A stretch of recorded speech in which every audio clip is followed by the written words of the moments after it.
I was planning on doing a bunch of work underneath the car today after work, but I woke up, it was thunderstorming out this way.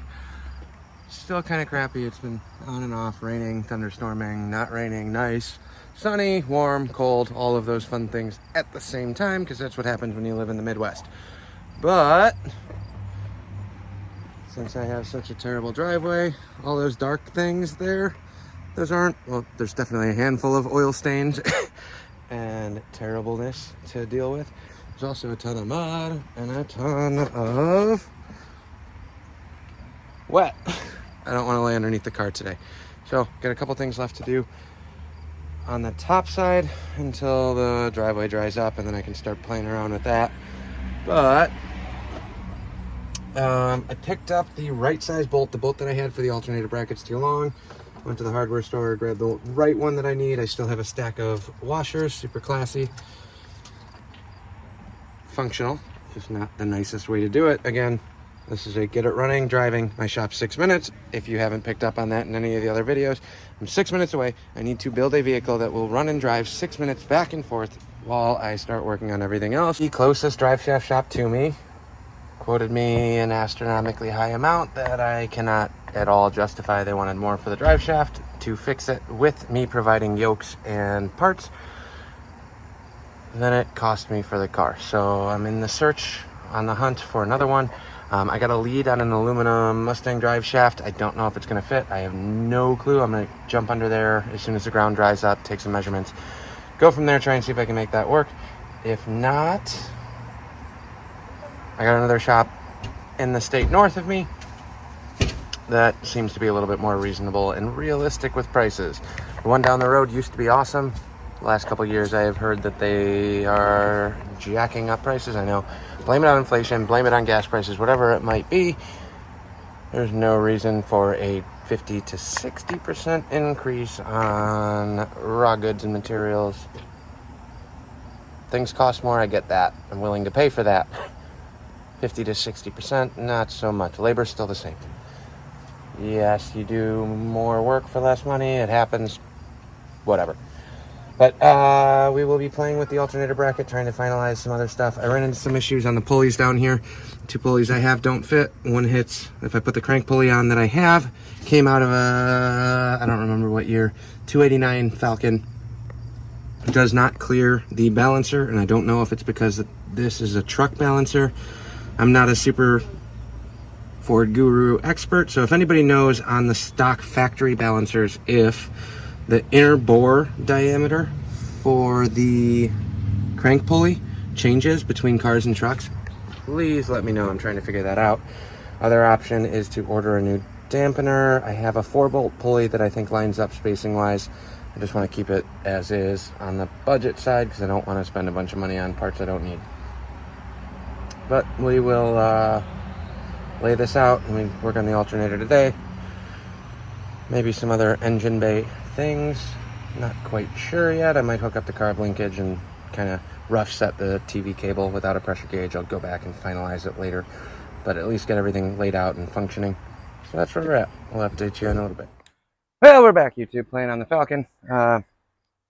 Coworker let me borrow a dual belt pulley. Can't keep it. It's the right one for the water pump that I need. But we're getting closer and closer to being able to fire this thing up. The lower pulley, I looked it up a little bit. This has a flange on it. It hits the balancer. Doesn't work that well. Does not fully seat. So I either need to grind down this nice flange. I think it's a 289 car, so it should be pre-67-ish. The balancer also has the flange, so it's kicked out too far for what I need it to do. But stack of washers on the alternator, super highbrow quality build. Got that kind of lined up. It's, if you look down the side, it's definitely far from perfect, but I think it should actually work. Realistically, just trying to get it fired up and break the motor in. Then we're on to kind of the exhaust. I got the shifter cable and the linkage is all hooked up, so I'll bring it down here. This pipe is eventually going to move underneath once I get the headers. So I'm going to run headers. I got a set of shorties that'll work, but I'm also looking for a set of long tubes. run the headers, so I'm not going to worry about that too much now. So I just need a temporary exhaust to break this in the driveway. Shifter cable's hooked up, trans is bolted in, motor's bolted in, carb is bolted in. Just got some linkage stuff. Was going to use the exhaust pipes, but those didn't work. So now we have this wonderful slinky material just to connect it real quick. Just welded it onto the old beat up blown out mufflers. This will quiet it down for break-in, so it won't be as loud when we actually fire it up. I'm going to do this same crappy weld around these things on the other one. Hook these up with some U-bolt clamps on the front side and let these just rest on some wood blocks during break-in. If I can get the motor broken in and it doesn't explode, then we can get it over to the shop. Still waiting on a drive shaft, but get it to the shop, and then I can start fixing and doing the exhaust proper, make a new cross member, and fix all the broken that I just added to this thing. So that's the update. I'll keep you posted as I go along with this. Well, I played around with the alternator and the pulleys for a little bit today, and it's a big day. I don't know what I'm more excited about. Falcon is back on the ground for the first time in a very long while. Sitting ground level, I mean, driveway's super beat up, but I also got to clean up underneath the car and sweep. That's pretty good. There's not a bunch of crap underneath there. Got all the bolts and miscellaneous crap picked up, but here is where we are at. Let me turn you guys around real quick. Still sitting on blocks again. The ground's not level. There's wires dangling everywhere. Still got a ton of fender repair to take care of. Lots of other odds and ends. Trim down the shackles and the bolts. But for the first time in this thing's duration of me owning it, it's back ground level. Big old Goodyear 50s on the back. Hopefully they work and don't explode as soon as we go to put it all back together. Lots of fender repairs, like I said. Nowhere near done, but it's back on the ground. So I'm going to roll this back into its place.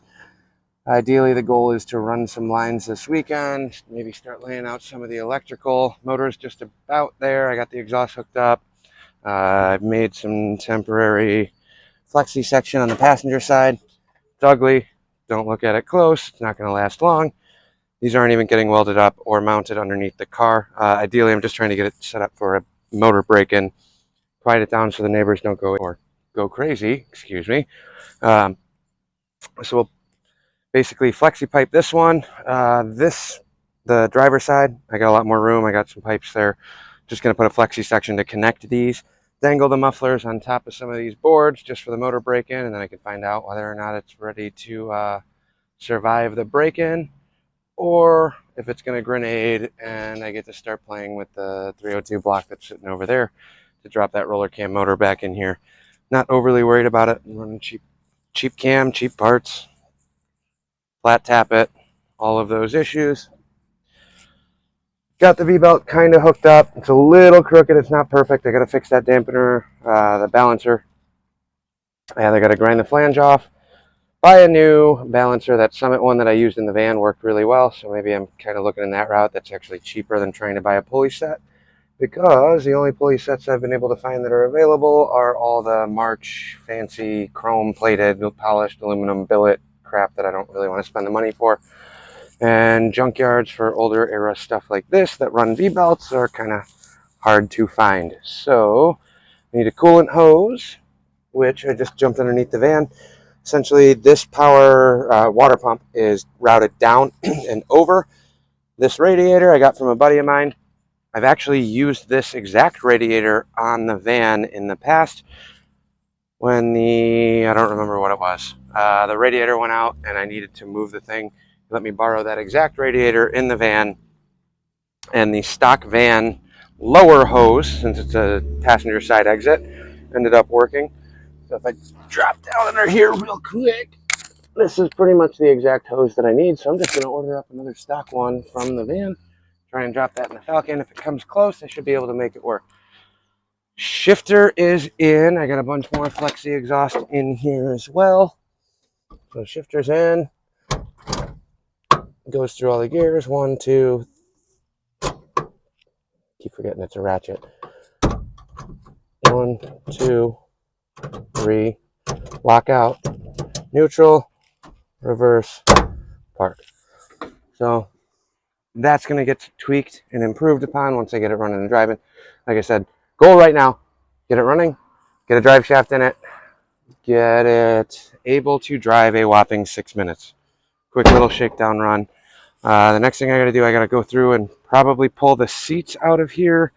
I definitely need to pull the linkage because I got the linkage disconnected for the throttle. It's got the V6 linkage sitting down here, which gets in the way and bangs on everything. V6 linkage runs across the firewall and over because it mounts on this side of the motor. In this case, we're not using that.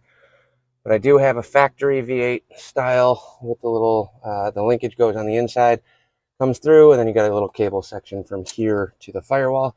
Have all of that, so that's going to be next. This is the first time I rolled it forward enough to open up the driver's side door, which I have not been able to do in probably 2 or 3 months. So overall, exciting day. Cleaned up the driveway, gonna roll this back, clean up the front half of the driveway. And then maybe if I'm lucky, there's a chance it might fire this weekend. Realistically, it's probably another week out, but we'll see what happens.